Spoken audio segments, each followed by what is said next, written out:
it was in the house. All right? Oui, maman Deborah, lelo e promet biso oyebisa biso vérité ya makambo yo nyonso. Nan. Ok, merci. Siko maman, nga nalingi natuna yo, Mama Sarah azana wapi? I don't know where she is at the moment. Me azana ndako awate. Na ebi place azalite. Oyebi place azate. Azana ndako te. Ok. No, azawate. D'accord, maman. Sikoyo yo na Mama Sarah boza na ye na relation nini? She's my stepmother. Aza mama na mwasi ya papa na bino. Oui. D'accord. Problème nini yango siko ezoleka? Po ya zala libanda na minitu. Loba mwa lingala yaya. Okay, I'll try. Ebanda kika na problem ya clé ya motoka, fongola motoka. Zaki jour moko boye.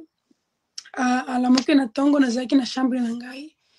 Aye, akendaki na salon plus papa zaki afandaki. So akendaki kuna abandi oganga o fungulo anga oteki ngo wapi. Bozui fungulo nanga yo na bana na yo bobombi yango fungulo nanga iza wapi. Papa lobi tuzoke fungulo na yo te. Songe olingi okende place tuzoa fungulo na ngai, go with it where you want to go.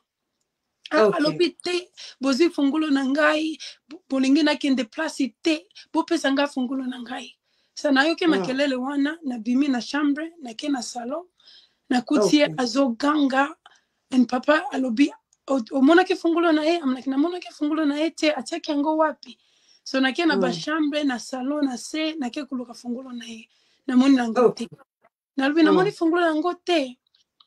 Se agangi azoganga kaka azoganga na mli ezaka likambo fungulo toko luka ko sima zona ni fungulo papa okende na store o place olingi okende asiliki akena chambe abandi ko panza biloko nalobi problem nango nini. So she came upstairs again in the living room abandi ko gangela papa abandi ko linga ko beta ye alingi papa abeta ye ndio tango wana na kena katikati nalobi papa calm down. And give her a problem. Biso tolingi problem te. Calm down. Tolingi ba polisa ba yawa te ba voisin ba yoka ba policier ba koyawa. Se azoganga kaka. Akena se bandi ko tombokola ngai. Se il faut bima nandako yo oza 23 ans il faut bima. Bima nandako nanga na albi na sali nini. Papa nanga azawa na bima na kina balabala na sala nini. Abandi ko tombokola ngai. She started insulting me. Poko pia bisanga ba bêtise na comprendre loko tena na sali nin. Now the problem, the situation got a little out of hand. Then I bengi hand and got Cedric. I'm like, for oya awa mama abandi ba problem. Papa aza maladi azo yoka bien te. Ba problem oyo eza bien pona santé na ete. De Cedric ayaki tango ayaki na Deborah Lukalu atikala kilibanda azalezika kolela azolela na ye nde Cedric aye na port. He knocked on the door. Mama afungoli amoni abeti port yango ebetaki na elongi. The door hit his face. Nde aforce akoti. Tango akoti mama asoteli ye abandi ko tia ye manzaka abandi ko loba she started insulting him. Say yo bima nandako ke oye nandako awa ko betangai nazobenga police na ko benga police ayawa azwa yo na police or na jail to put you in prison. Nalobi problem ango eza nini. Me avant Cedric aya nazaki likolo na upstairs. Tango avant Cedric akoma. Nalobi mama na sali yo nini. Ezata mukolo moko te na disrespected you. There's not even one day I disrespected you. Yeah. Every single day I call you, I treat you like my own mother. Why are you doing this? Like, what have I done? I don't see what I did wrong. Like I ninga so. I mean, I saw you nini. It's a bima nanga. kenda kuna yo ndumba azo benga nga azo ba petit na bi ezo swanga quand même na sali yoni. Yeah. Akena chambre apanzi biloko, but calm down. We can fix this situation. We can find your car key. Just calm down. I'll be there. If Obima and the Bima go in your room, pack biloko na Obima. Yeah. Bima na veris moko boy is a noir, na yellow, black and yellow. And I'll be calm down. She took valise ango a bettinga na ango na loboko vimba ki. Na tango Cedric aye atie manzaka gangi alobi na zombenga police azwi téléphone abengi police. Tant police aye Zela un instant yaya clarification morona na tous nos questions na bande ozo expliquer what happened e banditi sukame na tous nos questions.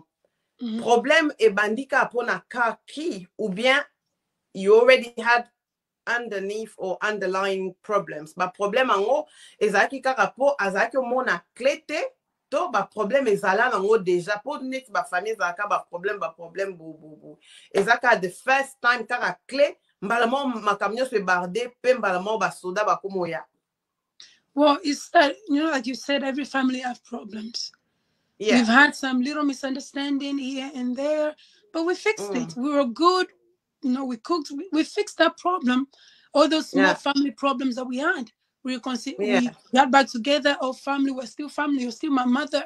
You're still, you know, we fixed it. We were good. That day, everything was okay. Yeah. I don't know what happened all of a sudden in the morning. She woke up angry. Where's my car key?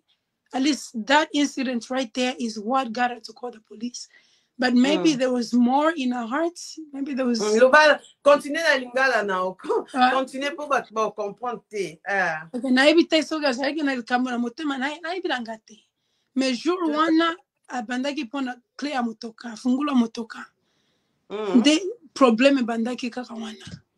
D'accord. Sikoyo tango police aye. Police tango aye mbala moko ka boye po version biso toyoki yaya na yo azwaki mbeli amikati mbeli. Tango amikati mbeli ba policier ba ye siko Deborah bazo confondre po ba Deborah ba amibale yo za Deborah Kaseba wana za Deborah Lukalu. Tango ba policier ba ye yo zalaki wapi Deborah Lukalu azalaki wapi. Et ça c'est éclaircissement. Okay, tango ba policier ba yaki Deborah Lukalu azalaki libanda. Yende ba policier ba monaki ya liboso. Batune problem ni eza nini. Alobi mama na papa bazana kati bazo fight pona fungula motoka. D'accord. Zalaki olela tozana report ya policier. Zwaki everything that she said outside. So I can say please go help. So ba policier bayaki na ndaku ngande na zalaki na ndaku na Cedric. Yondo zena Cedric. Batunaki fight inside. That's the Lukalu. Donc ezalaki yondo solo laki na ba policier ezalaki Deborah Lukalu. Te po ba olobaki muta solo laki na ba policier za Deborah Lukalu. No, ezayete. Donc yom to solo na Deborah Lukalu na poko ana tan ba policier ba ye. Yeah. Oyebisaki bango ni. Na ebisaki bango likambo esalamaki na ebisaki bango histoire nyonso. Bandaki pona fungula motoka ne abetaki ngai na valise ndo bamonaki loboko na ngai evimbaki. Nazaki kabo po ezaki koswa evimbaki bebi loboko nini abetaki ngai na valise ya noir na yellow. Ya jaune na noir, jaune na noir. Ya bamoni Cedric makila izobima na elongi na loboko lobi eza nini ndi alobi mama tiaki nga manzaka po tango ba police bayaki voix na ye ezalaki ka likolo azoloba bolongola mwana oyo na ndako na ngai. Remove this stupid son out of my house, this stupid stepson. Azata mwana na ngai te bolongola ye aye na ndako akobeta ngai. Ndi ba police balobi tia voix na yo na se. Soki oza victime voix na yo kozala likolo te. Problème eza wa so batali na se bamoni manzaka mama po azalaki na manzaka milai bamoni yango na se balobi tomoni problème tomoni Deborah ngai na Cedric they are injured loboko na ye vimbi oyo azo tanga makila yonde oza na problème po ye azalaki na ye bien manzaka koka broken nails and everything. Yeah, so I told the police everything that happened. Yeah. Sikoyo, bakangaki, nani abengaki police? Mama ya moko nde abengaki police, baya konga Cedric na papa. Baya okanga papa poani, papa saleni. Nayebi nanga te. Albi nazo benga police, baya kobimisa bino ndako oyo. I'm like, nayebi nanga. D'accord. Sikoyo, na tuna en question. Yo tango ba osolo na ba policier o expliquer bango. Ba solo la epena mama, to tango yo ka ko expliquer mbamo ba kangi mama. No, but ezalaki ba policier misatu bayaki. De bazalaki osolo na ngai na Cedric na salon.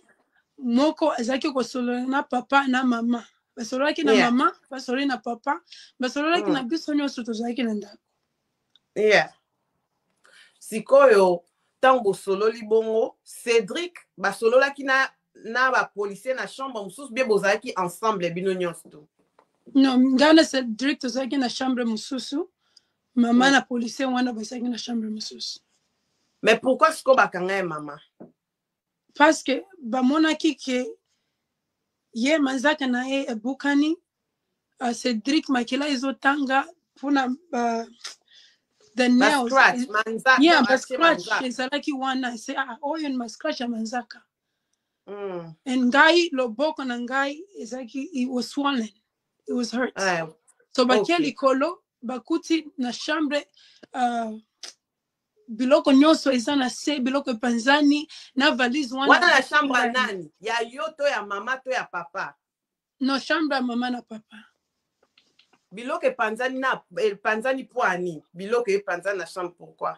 Ye asili kaki se fo bobi mananda koyo ake na chambre bandi ko panza biloko ye moko. D'accord, tango apanzi biloko ba policier ba matin na chambre bango mo pe ba constater biloko ezaya obukana. Oui. Tant siko bali bakanga mama, batune tant ba osola na mama yo zaye sur place to zaye ki musika na bango. Non, na sala ki wana sur place. Ah d'accord. Sikoyo tant bakangi ba yebisaki bakangi poani moneti awa so bakangi mutu ba obake tozo arrêter yo na infraction boye bakanga mama poani. Ba yebisaki tozo kanga yo pona family violence. Poto monitor family violence. So to moni ba evidence nyonso ezo loba yonde obetaki bangote. Bango ba betaki yote yonde ozana problème. Po tango ba policier bayaki voix na ye ezaka likolo azoganga kaka. Po bimisa bango na ndako yo. Ne ba police bayoki ba histoire na ye biloko alobaki na biloko biso ba tolobaki balobi te yonde ozana problème so bazwaki ye. Tango bazwiye yebisanga what happened then? Papa réaction papa ezalaki nini kaka pona kaki mbala moko mama ba Cedric ya c'est que maman sali moi trouble peut toujours comprendre papa c'est quoi réagissaki ndeni en tant que police balobaki tozo zoye na police station papa na Cedric ba zalaki ko senga ba policier c'est please bozwaye te ezaka problème ke ya famille bozwaye te botika ye kaka ba policier balobi te tokotika ye te soki bosalaki erreur ya kobenga biso soki bobengi biso toye il faut ka tosilisa problème na suka tokotika ye te sana na tongo bakendaki na ye na police station kuna na tongo na 5h du matin papa na Cedric bake na police station na mbongo po bayebisaki bango soki boye na mbongo tokobimisa ye so bakendaki na mbongo na tongo babimisaki ye na abimisaki ye papa na Cedric babimisi na tongo après combien de jours 24 heures ezalaki likambo esalamaki na marche 23 mars le 23 mars abimaki na tongo à 24 mars.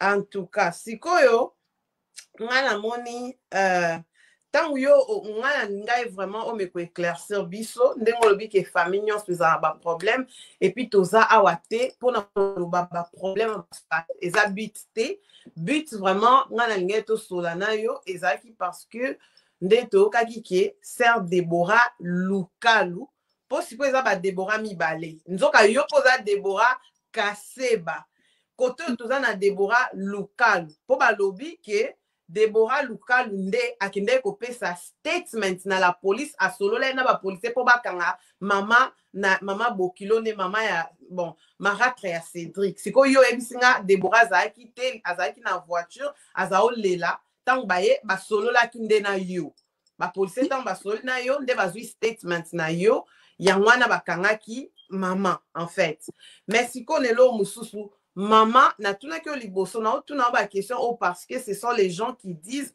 bazwa ozonga na on comment que maman Sarah azana prison tisikoyo.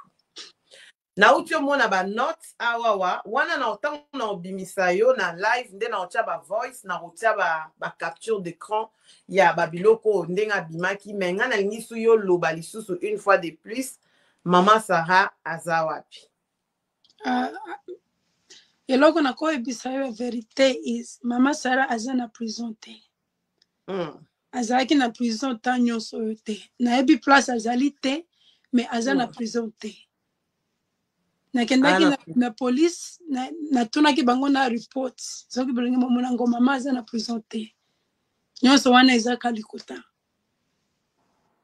Mama na prison te. Non. Asa bima na e.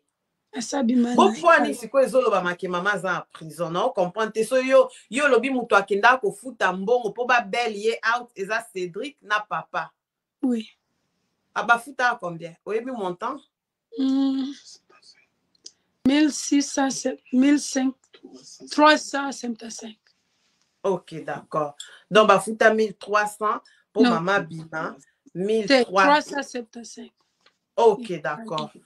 Yeah, nazomona ba message voilà. Donc sikoyo souci na biso eza vraiment teto ya koloba makambo na réseaux sociaux makambo ya famille déjà koloba te o moni koza confortable te comme on lobi au départ biso nyonso tout toza na ba problème na biso na ba famille mais ndenge makambo ye na réseaux sociaux quand même o comprendre impact wana na makambo ezoleka ndenge bato baokende olobela mama Déborah Lukalu ke yenda za mwasi mabe aye ko vendre nani oyo aye ko vendre babenga yango nini mama marâtre na ye mama Sarah eza à cause na ye nde akoti prison mukoni ba retaki olobi ezalaki le 23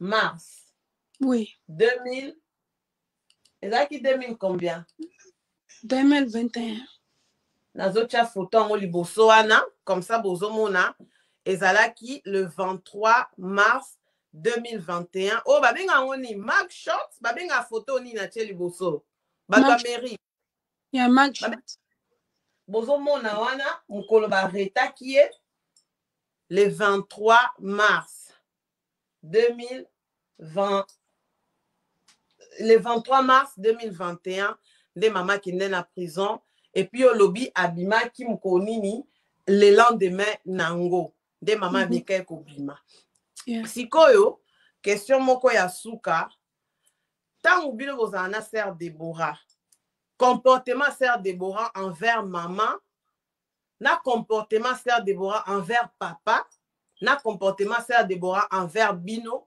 bakaseba ezalaka ndenge nini. I mean, all I can say is, I'm not saying this to satisfy her. Nazolo ba biloko na lingena loba pona ko sepilisa ye o sepilisa montoloko montote. Mena lingena loba ka Déborah Lukalu, she's the best sister-in-law one can ask for. Even after everything that happened, she was still showing love to mom. She was still showing love to the whole family, love to my dad. I don't even know what to say. She does not deserve this. She doesn't deserve what people are saying about her. She's the best human being that I've ever met in my entire life. And she doesn't deserve this. And she was so good to mom. I don't even know what to say. Azaki, aza moto motema malamu. Alingaki mama makasi. Ashoka alakisaki amour ya makasi men naibite mama zosala biloko naibite pona nini. She's a very good person and she doesn't deserve this. Yoza belle-sœur ni na oka ba belle-sœur eza ba problème. Mais ndenge ni yozolo bakaza bien aza boye. O eza pona TV ka to azala penza bien na bino en fait. No, she's good. She's a good person. It's not for the TV, for YouTube, for Instagram, but as a real person, apart from my status, Deborah Lukalu as a person, she's a good person. She's a good person. Donc, na ebite elo nini mususu oyo yo koko bakisa na katiawa, comme tolobi bien, biso nyonso tout toza batu tozo comprendre qu'il y a eu de problèmes na katia foyer, et puis ba problème yé nande ka makambo ekene menali suna raison nga sunelo moko. Est-ce que Cédric Kaseba asi abeta mama na présence na yo oyo mona? Jamais. Biso nyonso toza.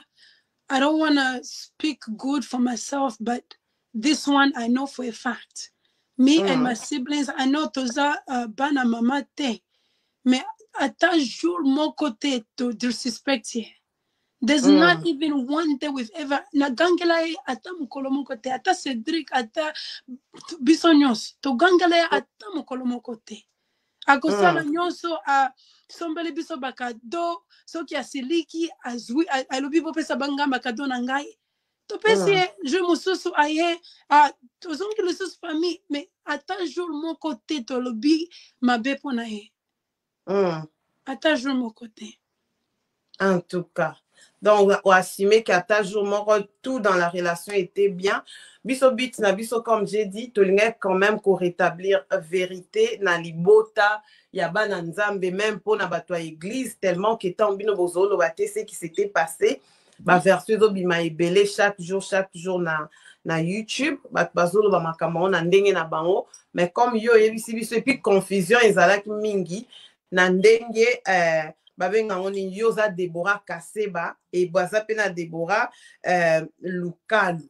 Donc ngana moni nazaki na ba question autour na yo na meki ko satisfaire ba question nanga sikoyo nazolinga na balancer nani babenga ngoni be évidence o ezalaki na lobi bino sikoyo na mama Sarah po ba lobi mama Sarah avant na okende Mama Sarah bana na ye obaza en Afrique bozana bango en bonne relation osolola na ba demi-sœur na yo bana ya mama Sarah o aboti na papa mususu na Afrique du Sud ba na Afrique du Sud to na mboka ni bazala Zambie bozana na bango en relation na solola kana bango Rebecca eza kombo ya fille na solola kana ye na Instagram to solola ka bien to sa bien biso ayebi makambo ezoleka toyebi nayebi te tate ke ondeni bakangi mama nanga biso batosolaka bien Deborah Kaseba est-ce que oza na suite botikali osolane makambo te ke mama boye na boye bakangi ye non nayebi te soki ayebi oyebi te soki ayebi donc en tout cas nga na ogarde o lisusu mingi tro te na ogarde o mingi tro te zela nano azotala nata bakestion mosusu nabongisaki sikoyo yo na minute oza wapi ozofanda yo mo na ndako to boza okomi esika noko nde mama azoloba olongwa to tozaka na ndako boza na papa na bino ensemble ou bien nde nini non nazaka na papa po aza maladi mutoko take care pona ye azate there's nobody to take care of him so I'm still at the house with dad nabaleki nanga okay so yo oza na ndako na dad yo mtozo look after papa na minute oyo yes na mais tunde po lobi mama aza kote mama Sarah aza yo yebi te nayebi te ok mambo eza un peu totala ndo makambo oyo ndo expliquer nga mama kei papa ndo lobi azobela mama kei mba moko akeka likola ka ki kozwa loro nini mususu ata so problème ango message nini okoki kopesa na mama Sarah na minute okotaola bato na commentaire bazoloba ke bazopesa ye bo comprendre aza Deborah aza mwa mokie ayebi mpe lingala vraiment ya kotatone ka nde boye okaboye asala na live te donc aza na mutu azomeka kopesa ye support ok eza te ke mutu azoloba boye so mpe ndeni azomeka kopesa asala na interview te I'm sure bokoko comprendre bino na bato boleka na ba interview te boyebi te ndenge ezala pression na bino ba commentaire na boye pesa mama Sarah message. All I can say, and I'm just gonna say it in English. Wherever she is, wherever you are, Mom, this message is for you. I'm just gonna ask you to please stop what you're doing. Stop. We loved you. We've shown you love, and honestly, I don't hate you. Nobody does. Even after everything that has happened, I still don't hate you. I'm not holding anything against you. I'm just asking you to please stop, and please especially leave Deborah alone. She didn't do anything to you. She showed you love, but you were hurting her. So I'm just begging you to please stop. Just please stop. I just don't know what to do anymore. I don't know what else to say. God is watching you, and you are hurting His servants. Just please, I'm begging you to just please stop. That's what I have to say. Just please stop this and fix everything. Look at the mess. You mess up the church. You mess up. Just please stop and fix this with yourself. Fix this with God. Fix this with the family. And that's all that I have to say.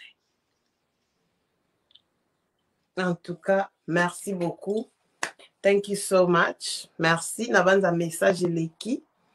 Comme ça, moi, je vais continuer les lives avec les évidences. On a l'Aksabatu.